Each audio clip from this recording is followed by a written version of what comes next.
Hi hello ನಮಸ್ಕಾರ ಸ್ನೇಹಿತರೆ. ಭಾರ್ಗವಿ ಮತ್ತು ಅರ್ಜುನ್ ಇಬ್ಬರನ್ನ ಕೂಡ ದೂರ ಮಾಡಬೇಕು ಅಂತ ವಂದನಾ ಟ್ರೈ ಮಾಡ್ತಾ ಇದ್ರೆ, ಇತ್ತ ಕಡೆ ಕೊನೆಗೂ ನಿರ್ಮಲಾ ಪಾಟೀಲ್ ಅವರ ತಮ್ಮ ಮನೆಗೆ ಎಂಟ್ರಿ ಕೊಟ್ಟಿದ್ದಾರೆ. ಅನಾಮಿಕ ಕರೆ GP ಪಾಟೀಲ್ನ ಬೆಚ್ಚ ಬೀಳಿಸದೆ ಸಂಧ್ಯಾ ಸಾವಾಗಿದೆಯಾ ಅಥವಾ ಸಂಧ್ಯಾ ಜೀವಂತವಾಗಿದ್ದಾಳ ಅನ್ನೋ ಒಂದು ಯಕ್ಷ ಪ್ರಶ್ನೆ ಕೂಡ ಉದ್ಭವ ಆಗ್ತದೆ. ಹಾಗಿದ್ರೆ ಏನಾಯ್ತು, ಏನು ಕತೆ, ಇದು ಎಲ್ಲವನ್ನ ಕೂಡ ತಿಳ್ಕೊಬೇಕು ಅಂದರೆ ಈಗಲೇ ನಮ್ಮ ಈ ಚಾನಲ್ನ ಸಬ್ಸ್ಕ್ರೈಬ್ ಮಾಡಿ, ಹಾಗೆ ಒಂದು ವಿಡಿಯೋವನ್ನು ಪೂರ್ತಿಯಾಗಿ ನೋಡೋದನ್ನು ಯಾವುದೇ ಕಾರಣಕ್ಕೂ ಕೂಡ ಮರಿಬೇಡಿ. ಇಲ್ಲಿ ಭಾರ್ಗವಿ ಅರ್ಜುನನ್ನ ಒಪ್ಕೊಂಡಿದ್ದಾರೆ, ಮನ್ಸಾರೆ ಆತನನ್ನ ಗಂಡ ಅಂತ ಹೇಳಿ ಅಕ್ಸೆಪ್ಟ್ ಮಾಡಿದ್ದಾರೆ. ನಿಜವಾಗ್ಲೂ ಪ್ರೀತಿ ಮಾಡಿ ಅರ್ಜುನ ಮದುವೆ ಆಗಿದ್ರು ಕೂಡ ಯಾವ ಒಂದು ಕ್ಷಣ GP ಪಾಟೀಲ್ ಮಗ ಅರ್ಜುನ್ ಅನ್ನೋ ವಿಷಯ ಗೊತ್ತಾಯ್ತು, ಭಾರ್ಗವಿ ನಿಜವಾಗ್ಲೂ ಕುಸ್ತು ಹೋಗ್ತಾಳೆ. ಅದರ ನಡುವೆ GP ಪಾಟೀಲ್ ಹಾಗೆ ಬೃಂದ ಹೂಡಿದಂತ ಬಾಣ, ಬೃಂದ ಹೂಡಿದ ಜಾಲಕ್ಕೆ ಭಾರ್ಗವಿ ಸಿಕ್ಕಿ ಬೀಳ್ತಾಳೆ.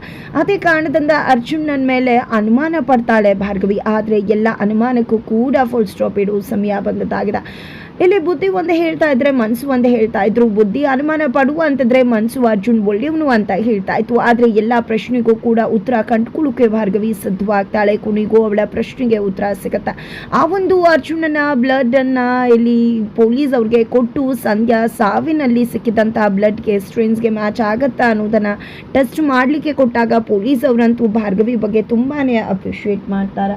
ತನ್ನ ಗಂಡನನ್ನು ಕೂಡ ಬಿಡದೆ ಟೆಸ್ಟ್ ಮಾಡ್ತದಾಳಲ್ವ ಭಾರ್ಗವಿ, ನಿಜಕ್ಕೂ ಸಂಧ್ಯಾ ಸಾವಿಗೆ ನ್ಯಾಯ ಕೊಡಿಸ್ತಾಳೆ ಈಕೆ ಅಂತ. ಕೊನೆಗೂ ಟೆಸ್ಟ್ ರಿಪೋರ್ಟ್ ಕೂಡ ಬರುತ್ತೆ. ಭಾರ್ಗವಿ ಉಸಿರು ಬಿಗಿ ಹಿಡಿದು ಕಾಯ್ತಿರ್ತಾಳೆ. ಬಿಕಾಸ್ ಅವಳ ಮನಸ್ಸು ಅರ್ಜುನ್ ತಪ್ಪು ಮಾಡಿಲ್ಲ ಅಂತಾನೆ ಹೇಳ್ತಿರುತ್ತೆ. ಅರ್ಜುನ್ ತಪ್ಪು ಮಾಡಿರಬಾರ್ದು ಅನ್ನೋದನ್ನು ಕೂಡ ಬಯಸ್ತಾ ಇರುತ್ತೆ. ಕೊನೆಗೂ ಅವಳು ಅನ್ಕೊಂಡಾಗ ಅಲ್ಲಿ ಇನ್ಸ್ಪೆಕ್ಟರ್ ಹೇಳ್ತಕ್ಕಂಥದ್ದು, ಇಲ್ಲಿ ಸಂಧ್ಯಾ ಸಾವಿನಲ್ಲಿ ಅರ್ಜುನ್ ಪಾತ್ರ ಯಾವುದೇ ರೀತಿಯಲ್ಲೂ ಇಲ್ಲ, ಯಾಕಂದರೆ ಅವರ ಬ್ಲಡ್ ಕೂಡ ಮ್ಯಾಚ್ ಆಗ್ತಿಲ್ಲ ಅಂತ. ನಿಜವಾಗ್ಲೂ ತುಂಬ ಖುಷಿ ಆಗಿಬಿಡ್ತಾಳೆ ಸಂಧ್ಯಾ. ಇನ್ಯಾರ ಮೇಲೆ ಆದರೂ ಅನುಮಾನ ಇದೆಯಾ ಅಂತ ಪೊಲೀಸ್ ಕೇಳಿದ್ದಕ್ಕೆ ಈ ಮನೆಯವರ ಮೇಲೆ ತುಂಬ ಅನುಮಾನ ಇದೆ, ಬಟ್ ಯಾವುದಕ್ಕೂ ಕೂಡ ಸಾಕ್ಷಿ ಸಿಗಬೇಕಲ್ವ, ಎಲ್ಲವನ್ನ ಕೂಡ ಚೆಕ್ ಮಾಡ್ತಾ ಇದ್ದೀನಿ ಅಂತ ಕೂಡ ಭಾರ್ಗವಿ ಹೇಳ್ತಾರೆ. ತದನಂತರ ಇಲ್ಲಿ GP ಪಾಟೀಲ್ ಭಾರ್ಗವಿ ಕೆಲಸ ಬಿಟ್ಟಿದ್ದಾಳೆ. ಇನ್ನು ಮುಂದೆ ನಂದೇ ದರ್ಬಾರು, ನಂದೇ ಕಾರ್ಬಾರು ಅಂತ ಅಂದ್ಕೊಂಡು ಫುಲ್ ಖುಷಿಯಾಗಿದ್ದಾರೆ. ಅರ್ಜುನ್ ಹೆಂಡತಿ ಆಗಿರಬೇಕು ಅಂತ ಅನ್ಕೋತಿದ್ದಾಳೆ. ಪಾಪ ಅರ್ಜುನ್ ಹೆಂಡತಿ ಆಗಿರೋದಕ್ಕೂ ಕೂಡ ಸಾಧ್ಯ ಇಲ್ಲ ಅನ್ನೋದು ಅವಳಿಗೆ ಗೊತ್ತಾಗ್ತಿಲ್ಲ. ಅದೇ ಕಾರಣಕ್ಕೆ ಕೆಲಸ ಬೇಡ ಬಿಟ್ಟು ನಿಂತಿದ್ದಾಳೆ. ಪಾಪ ಈ ಮನೆ ಕೆಲಸ ಮಾಡ್ಕೊಂಡು ಬಿದ್ದಿರಲಿ ಅಂತ GP ಪಾಟೀಲ್ ಅನ್ಕೋತಿದ್ದಾರೆ. ಇದರ ನಡುವೆ ವಂದನಾ ಮನೆಗೆ ಬರ್ತಾಳೆ. ವಂದನಾ ಮನೆಗೆ ಬಂದದ್ದೇ ಇಲ್ಲಿ ಭಾರ್ಗವಿ ಮತ್ತು ಅರ್ಜುನ್ ಜೊತೆಯಾಗಿರುವುದನ್ನು ನೋಡಿದ್ದೆ ಕುಣಿದು ಕುಪ್ಪಳಿಸ್ತಾಳೆ. ಜೊತೆಗೆ ಇಲ್ಲಿ ಅರ್ಜುನ್ ರೂಮಿಗೆ ಎಂಟ್ರಿ ಕೊಡ್ತಾಳೆ. ಅರ್ಜುನ್ ಯಾಕೆ ನಮ್ಮನ್ನು ರೂಮಿಗೆ ಬಂದಿದ್ಯಾ, ಇಲ್ಲಿಂದ ಹೊರಟು ಹೋಗುವ ಅಂದಾಗ ಏನು ಮಾತಾಡ್ತಿದ್ಯಾ ಅರ್ಜುನ್, ನೀನು ನಾನು ಮದುವೆ ಆಗಬೇಕಾಗಿದ್ದವರು, ಈ ರೂಮು ನಂದಾಗಬೇಕಾಗಿತ್ತು ಅಂದಾಗ ಯಾರು ನಿನ್ನನ್ನು ಇಷ್ಟಪಟ್ಟಿದ್ದು, ನಾನು ಯಾವತ್ತೂ ಕೂಡ ನಿನ್ನ ಇಷ್ಟಪಟ್ಟಿರಲಿಲ್ಲ. ನಿಜ ಹೇಳಬೇಕು ಅಂದರೆ ಭಾರ್ಗವಿ ನನ್ನ ಹೆಂಡತಿ, ಸುಮ್ಮನೆ ಮದುವೆ ಆದವ್ರ ಮೇಲೆ ಈ ರೀತಿ ಬರಬೇಡ, ಸುಮ್ಮನೆ ಹೊರಟೋಗ್ಬಿಡು ಅಂದಾಗ ಅವರ ಒಂದು ಬೆರಳು ಅವರ ಕಣ್ಣು ತಾಕ್ಬಿಡುತ್ತೆ. ಏನಾಯಿತು ವಂದನಾ ಅಂತ ಹೇಳ್ತಿರುವಷ್ಟರಲ್ಲಿ ಅರ್ಜುನ್ ಮೇಲೆ ಬಿದ್ದು ಬಿಡ್ತಾಳೆ ವಂದನಾ. ಈತ ಕಡೆ ಕಣ್ಣ ಸಲಿಗೆ ಹಾಕ್ತಿದ್ರೆ ಅಲ್ಲಿ ಭಾರ್ಗವಿ ಎಂಟ್ರಿ ಕೊಡ್ತಾಳೆ. ಭಾರ್ಗವಿ ಬಂದಿದ್ದಾಳೆ ಅನ್ನೋದು ಗೊತ್ತಾಗಿದೆ. ವಂದನಾ ಮತ್ತಷ್ಟು ಓವರ್ ಆಗಿ ರಿಯಾಕ್ಟ್ ಮಾಡ್ತಿದ್ದಾಳೆ. ಈ ಕಡೆ ಭಾರ್ಗವಿ ಬರ್ತಿದ್ದಾಗೆ ಅರ್ಜುನ್ ಎದ್ಬಿಟ್ಟಿದೆ. ಅಯ್ಯೋ ಭಾರ್ಗವಿ ಅವರ, ನನಗೇನೂ ಕೂಡ ತಪ್ಪು ಮಾಡಿಲ್ಲ, ಇಲ್ಲಿ ಇವಳು ಕಣ್ಣಿಗೆ ಬಿಟ್ಟಾಯಿತು ಅಂತ ಅಂದ್ಕೊಂಡು ನೋಡೋಷ್ಟರಲ್ಲಿ ಇವಳು ನನ್ನ ಈ ರೀತಿ ಕೆಳಗಡೆ ಬೀಳಿಸ್ಬಿಟ್ಲು ಅಂತ ಹೇಳ್ತಿದ್ರೆ ಏನು ಮಾತಾಡ್ತಿದ್ದೆ ಅರ್ಜುನ್, ಹೆಂಡತಿ ಬರ್ತಿದ್ದಾಳೆ ಅಂತ ಸುಳ್ಳು ಹೇಳ್ತಿದ್ಯಲ್ಲ, ನಾನೇ ಬೇಡ ಅಂದೆ ತಾನೆ, ಆದರೆ ನೀನೇ ತಾನೇ ಮಾಡಿದ್ದು. ನಿಜ ಹೇಳಬೇಕು ಅಂದರೆ ನೀನು ನಾನು ಮದುವೆ ಆಗಬೇಕಾಗಿದ್ದವರು ನಿಜ, ಆದರೆ ನಾನು ನಿನಗೆ ಹೇಳಿದೆ ನೀನು ಮದುವೆ ಆಗಿದೆಯಾ ಭಾರ್ಗವಿ ನಿನ್ನ ಹೆಂಡತಿ ಅಂತ, ಬಟ್ ನೀನೇ ಅಲ್ವಾ ಇಷ್ಟು ಕ್ಲೋಸ್ ಆಗಿ ಇರಬೇಕು ಅಂತ ಆಸೆ ಪಟ್ಟಿದ್ದು, ಹಾಗೆ ಹೀಗೆ ಅಂತ ಹೇಳಿ ಸುಳ್ಳು ಹೇಳ್ತಾಳೆ.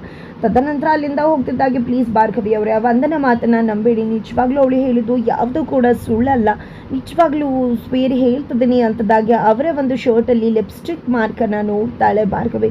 ಲಿಪ್ಸ್ಟಿಕ್ ಮಾರ್ಕನ್ನು ಅಬ್ಸರ್ವ್ ಮಾಡ್ತಿದ್ದಾಳೆ ಭಾರ್ಗವಿ ಅನ್ನೋದು ಅರ್ಜುನ್ಗೆ ಗೊತ್ತಾಗಿದೆ. ತಡ ಪ್ಲೀಸ್ ನನ್ನನ್ನು ನಂಬಿ ತಪ್ಪು ತಿಳ್ಕೊಬೇಡಿ, ನಿಜವಾಗ್ಲೂ ನಾನು ನಿಮ್ಮನ್ನು ಬಿಟ್ಟು ಬೇರೆ ಯಾರನ್ನ ಕೂಡ ಕಣ್ಣೆತ್ತಿ ನೋಡುವುದಿಲ್ಲ ಅಂತದಾಗ ಇಲ್ಲಿ ವಂದನ ಹೊರಗಡೆಯಿಂದ ಅನ್ಕೋತಿದ್ದಾಳೆ. ಖಂಡಿತ ಭಾರ್ಗವಿಗೆ ಮುಗಿನ ತುದಿಲೇ ಕೋಪ ಇದೆ, ಕೋಪಕ್ಕೆ ಖಂಡಿತ ಅರ್ಜುನನ ತರಾಟೆಗೆ ತಗೊಂಡು ಬೆಂಡ್ ಎತ್ತಾಳೆ ಅಂತ ಹೇಳಿ ಫುಲ್ ಖುಷಿಯಾಗಿದ್ರೆ ಇಲ್ಲಿ ಭಾರ್ಗವಿ ಉಲ್ಟಾ ಹೊಡಿತಿದ್ದಾಳೆ.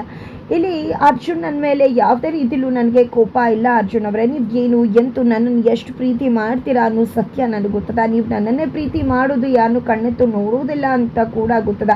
ನೀವು ಯಾಕೆ ಅದ್ರ ಬಗ್ಗೆ ಯೋಚನೆ ಮಾಡ್ತೀರಾ ಅಂತ ಹೇಳಿದಾಗ ಅರ್ಜುನ್ಗೆ ತುಂಬ ಖುಷಿಯಾಗಿಬಿಡುತ್ತೆ. ನಿಜವಾಗ್ಲೂ ಭಾರ್ಗವಿ ಅವರ, ನೀವೇ ಹೇಳ್ತಿರೋದ ಈ ಮಾತು ಅಂದಾಗ ಹೌದು ನಾನೇ ಹೇಳ್ತಿರೋದು, ಕೊಡಿ ನಿಮ್ಮ ಶರ್ಟನ್ನ, ನಾನೇ ಅದನ್ನು ವಾಶ್ ಮಾಡಿ ಕೊಡ್ತೀನಿ ಅಂತ ಹೇಳಿ ಶರ್ಟ್ ತಗೋತಾಳೆ. ತದನಂತರ ವಂದನಾನ ಬಂದು ತರಾಟೆಗೆ ತಗೊಳ್ಳೋಕೆ ಮುಂದಾಗ್ತಾಳೆ. ನಿನ್ಗೇನು ಎಂತೂ ಎಲ್ಲ ಕೂಡ ನನಗೆ ಗೊತ್ತದ, ನನ್ನ ಗಂಡನ ಮೇಲ್ಬಿದ್ದು ಹೋದರೆ ಇನ್ನು ಮುಂದೆ ಯಾವುದೇ ಕಾರಣಕ್ಕೂ ನಿನ್ನ ಸುಮ್ಮನೆ ಬಿಡುವುದಿಲ್ಲ ಅಂತ ವಂದನ ರುಚಿಗೆಡ್ತಾಳೆ. ರುಚಿಗೆದ್ದ ವಂದನಾಗೆ ಕಪ್ಪಾಳಕ್ಕೆ ಬಾರಿಸಿದ್ದ ಇಲ್ಲಿ ಸೈಲೆಂಟ್ ಮಾಡ್ತಾಳೆ ಭಾರ್ಗವಿ. ಸೈಲೆಂಟ್ ಮಾಡಿದ್ದೆ ವಂದನಾಗೆ ಎಚ್ಚರಿಕೆಯನ್ನು ಕೂಡ ಕೊಡ್ತಾಳೆ. ನನ್ನ ಗಂಡನ ತಂಟೆಗೆ ಬಂದು ಇನ್ನು ಮುಂದೆ ಈ ರೀತಿ ಏನಾದರೂ ಮಾಡಿದೆ ಪರಿಣಾಮ ನೆಟ್ಗಿರುವುದಿಲ್ಲ, ಏನು ಗೊತ್ತದ ಅಲ್ವಾ ನನಗೇನು ಅಂತ ಹೇಳಿ ಭಾರ್ಗವಿ ಹೇಳ್ತಾರೆ. ಇತ್ತ ಕಡೆ ಜಿ ಪಿ ಪಾಟೀಲ್ ಮನೆಗೆ ಬರ್ತಿರ್ಬೇಕಿದ್ರೆ ಅನಾಮಿಕ ಲೇಡಿ ಕಾಲ್ ಮಾಡಿದ್ದಾರೆ. ಯಾರು ಬೃಂದ ಕಾಲ್ ಮಾಡಿದ್ರು ಅದೇ ಲೇಡಿ ಜಿ ಪಿ ಪಾಟೀಲ್ಗೂ ಕೂಡ ಕಾಲ್ ಮಾಡಿದ್ದಾರೆ. ಏನು ಆರಾಮಾಗಿರ್ಬೋದು, ಭಾರ್ಗವಿ ಕೇಸ್ ವಾಪಸ್ ತಗೊಂಡಾಯ್ತು, ಕೇಸ್ಗೆ ಹೋಗೋದಿಲ್ಲ, ಸಂಧ್ಯಾ ಕೇಸ್ ಮುಗೀತು ಅಂತ ಅಂದ್ಕೊಂಡಿದ್ರ? ಖಂಡಿತ ಇಲ್ಲ, ಸಂಧ್ಯಾ ಕೇಸ್ ಮುಗಿಯೋದಕ್ಕೆ ಸಾಧ್ಯನೇ ಇಲ್ಲ. ನೀವು ಶಕ್ತಿ ಪ್ರಸಾದ್, ವಿಕ್ಕಿ, ಬೃಂದ, ನೀವು ಎಲ್ಲರೂ ಕೂಡ ಬಟಾಬೈಲಾಗಲೇಬೇಕು. ಹೌದು, ನಿಜವಾಗ್ಲೂ ಸಂಧ್ಯಾ ಸತ್ತಿದ್ದಾಳ ಇಲ್ವಾ? ನೀವೇ ಅಲ್ವಾ ಸಂಧ್ಯಾನ ಸಾಯಿಸಿದ್ದು, ಸಂಧ್ಯಾ ಪರಿಸ್ಥಿತಿಗೆ ಕಾರಣ ಆಗಿದ್ದು, ಅವಳ ಸಾವಿಗೆ ಕಾರಣ ಆಗಿದ್ದು. ನೀವು ಎಲ್ಲರೂ ಕೂಡ ತಕ್ಕನಾದ ಶಿಕ್ಷೆಯನ್ನು ಅನುಭವಿಸಲೇಬೇಕು, ಸಂಧ್ಯಾ ಸಾವಿಗೆ ನ್ಯಾಯ ಸಿಗಲೇಬೇಕು ಅಂತ ಹೇಳಿ ಅನಾಮಿಕ ಲೇಡಿ ಕಾಲ್ ಮಾಡಿ ಹೇಳ್ತಾರೆ. ಇದರಿಂದ ಜಿ ಪಿ ಪಾಟೀಲ್ ತಲೆ ಕೆಟ್ಟು ಹೋಗಿದೆ, ಯಾರಪ್ಪ ಇದು ಅಂತ. ಅದೇ ಕಾರಣಕ್ಕೆ ಶಕ್ತಿ ಪ್ರಸಾದ್ ಮನೆಗೆ ಬಂದಿದೆ. ನಿನಗೆ ಅನಾಮಿಕವಾಗಿ ಯಾರಾದರೂ ಹೆಂಗಸು ಕಾಲ್ ಮಾಡಿದ್ರ ಅಂದಾಗ ಹೌದು ಮಾಡಿದ್ರು, ನಾನು ರಾಜಕೀಯದಲ್ಲಿ ಇದ್ದೀನಿ ಅಂತ ಯಾರು ಏನು ಮಾಡಿದ್ದಾರೆ ಅಂತ ತಲೆ ಕೆಡಿಸ್ಕೊಳ್ಳದೆ ಆ ಕಡೆ ಇಟ್ಬಿಟ್ಟೆ. ಯಾಕೆ ನಿನಗೂ ಕಾಲ್ ಮಾಡಿದ್ದಾರೆ ಅಂದಾಗ ನನಗೆ ಮಾತ್ರನೇ ಅಲ್ಲ, ಬೃಂದಾಗೂ ಕೂಡ ಕಾಲ್ ಮಾಡಿದ್ದಾರೆ.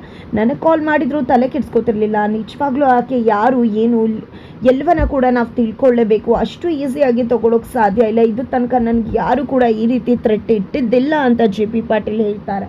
ನಂತರ ಶಕ್ತಿ ಪ್ರಸಾದ್ ಅವರು ತಮ್ಮ ಇನ್ಫ್ಲೂಯೆನ್ಸನ್ನು ಯೂಸ್ ಮಾಡಿಕೊಂಡು ಯಾರು ಅನ್ನೋದನ್ನು ತಿಳ್ಕೊಳ್ಳೋಕೆ ಮುಂದಾಗ್ತಾ ಇದ್ರೆ, ಈ ಕಡೆ ವಿಕ್ಕಿನ ಮತ್ತೊಮ್ಮೆ ಪ್ರಶ್ನೆ ಮಾಡ್ತಿದ್ದಾರೆ ಜೆ ಪಿ ಪಾಟೀಲ್. ನಿಜ ಹೇಳು, ಅವತ್ತಿಂದ ಎಲ್ಲಿದ್ದೆ ಏನು ಅಂತ ಕೇಳಿದಾಗ ನನ್ನ ಫ್ರೆಂಡ್ ಔಟ್ ಹೌಸಲ್ಲಿದ್ದೆ ಅಂತ ಹೇಳ್ತಾರೆ, ಫಾರ್ಮ್ ಹೌಸಲ್ಲಿದ್ದೆ ಅಂತ ಹೇಳ್ತಿದ್ದಾರೆ. ಅದೇ ಅವತ್ತು ಸಂಧ್ಯಾನ ಭೇಟಿ ಆದೆಯಲ್ಲ ಅದೇ ಫಾರ್ಮ್ ಹೌಸ್ ಅಂದಾಗ ಇಲ್ಲ ಅಲ್ಲೇ ಬೇರೆ ಫಾರ್ಮ್ ಹೌಸ್ ಇದೆ ಅಲ್ಲಿ ಅಂತ ಹೇಳಿ ವಿಕ್ಕಿ ಹೇಳಿದಾಗ, ಇಲ್ಲಿ ನಿಜವಾಗ್ಲೂ ಹೇಳು ವಿಕ್ಕಿ, ನೀನೇ ಸಾಯಿಸಿದ್ರೆ ಹೇಳ್ಬಿಡು, ಮುಚ್ಚಿ ಇಡಬೇಡ, ಖಂಡಿತ ಆಗ ನಾವು ನಿನ್ನನ್ನು ಕಾಪಾಡ್ಕೊಳ್ಳೋಕೆ ತುಂಬಾ ಈಸಿ ಆಗುತ್ತೆ, ನನ್ನ ಹತ್ರ ಸತ್ಯ ಹೇಳು ಅಂತ ಜಿ ಪಿ ಪಾಟೀಲ್ ಪೂಸಿ ಹೊಡೆದು ಕೇಳ್ತಾ ಇದ್ರು. ಇಲ್ಲಿ ಏನಾಗಲ್ಲ, ನೀವು ನನ್ನನ್ನು ಕೇಳೋ ಬದಲು ನಿಮ್ಮ ಮನೇಲಿ ಹೋಗಿ ಹುಡುಕಿ, ಸಾಯಿಸಿದ್ದು ಯಾರು ಅಂತ ಗೊತ್ತಾಗುತ್ತೆ ಅಂತ ವಿಕ್ಕಿ ಹೇಳ್ಬಿಡ್ತಾನೆ. ಬಿಕಾಸ್ ರೀತೂನೇ ಸಾಯಿಸಿದ್ದು ಅಂತ ವಿಕ್ಕಿಗೆ ಗೊತ್ತದೆ. ಅದೇ ಕಾರಣಕ್ಕೆ ಆ ಮಾತನ್ನೇ ಹೇಳಿದಾಗ ಜೆ ಪಿ ಪಾಟೀಲ್ಗೆ ಶಾಕ್ ಆಗುತ್ತೆ. ಏನು ಮಾತಾಡ್ತಿದ್ಯಾ, ನಮ್ಮನೆಲ್ಲ ಅಂದಾಗ ನಿಮ್ಮನೇಲೆ ಭಾರ್ಗವಿ ಇದ್ದಾಳಲ್ವಾ, ಅವಳಿಗೆ ಎಲ್ಲ ಗೊತ್ತಿರುತ್ತಲ್ವಾ, ಯಾರು ಗೊತ್ತು, ಅವಳೇ ಸಂಧ್ಯಾನ ಸಾಯಿಸಿರ್ಬೋದಪ್ಪ ಅಂತ ಹೇಳ್ಬಿಡ್ತಾರೆ. ನಿಜ ಹೇಳಬೇಕು ಅಂದರೆ ನಮ್ಮ ಅಪೋಸಿಟ್ ಲಾಯರ್ಗಳ ನಿಷ್ಠೆಯನ್ನು ಹೊಗಳಬೇಕಂತೆ ಶತ್ರುಗಳು. ನಿಜವಾಗ್ಲೂ ಭಾರ್ಗವಿ ಅಂತ ಕೆಲಸ ಯಾವುದೇ ಕಾರಣಕ್ಕೂ ಕೂಡ ಮಾಡೋವಳಲ್ಲ ಅಂತ ಹೇಳಿ ಜೆ ಪಿ ಪಾಟೀಲ್ ಹೇಳ್ತಿದ್ದಾರೆ. ಇದು ಎಲ್ಲದಕ್ಕಿಂತ ಮುಖ್ಯವಾಗಿ ಮಗುದೊಮ್ಮೆ ವಂದನ ಮನೆಗೆ ಬಂದಿದ್ದಾಳೆ, ನನ್ನ ಎಚ್ಚರಿಕೆ ಕೊಟ್ಟು ಹೋದ ಮಾತ್ರಕ್ಕೆ ನಾನು ಹೋಗ್ಬಿಡ್ತೀನಿ ಅಂದ್ಕೊಂಡು ಹಾಗೆ ಹೀಗೆ ಅಂತ.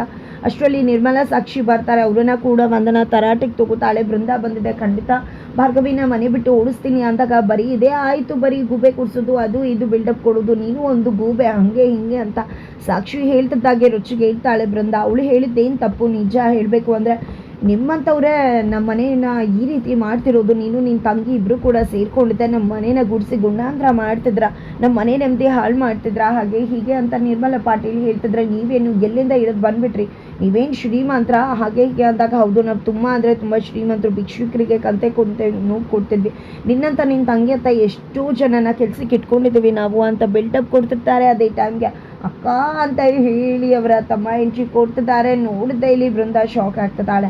ಹಾಗಿದ್ರೆ ನಿಜಕ್ಕೂ ಇಲ್ಲಿ ಸಂಧ್ಯಾ ಸತ್ತಿಲ್ವಾ, ಸಂಧ್ಯಾ ಜೀವಂತವಾಗಿದ್ದಾಳ? ಹಾಗಿದ್ರೆ ಜಿ ಪಿ ಪಾಟೀಲೇ ಸಂಧ್ಯಾನೇನಾದರೂ ಬಚ್ಚಿಟ್ಟಿದ್ದಾರ? ಆ ಅನಾಮಿಕ ಲೇಡಿ ಸಂಧ್ಯಾ ನಿಜವಾಗ್ಲೂ ಸತ್ತಿದ್ದಾಳ ಅಂತ ಹೇಳಿದ್ಯಾಕೆ, ಯಾರಿರ್ಬೋದು ಅದು? ಇದೆಲ್ಲವನ್ನ ಕೂಡ ತಿಳ್ಕೊಬೇಕು ಅಂದರೆ ಮುಂದೆ ನಾವು ವೀಚ್ ಮಾಡೋದನ್ನು ಮರಿಬೇಡಿ.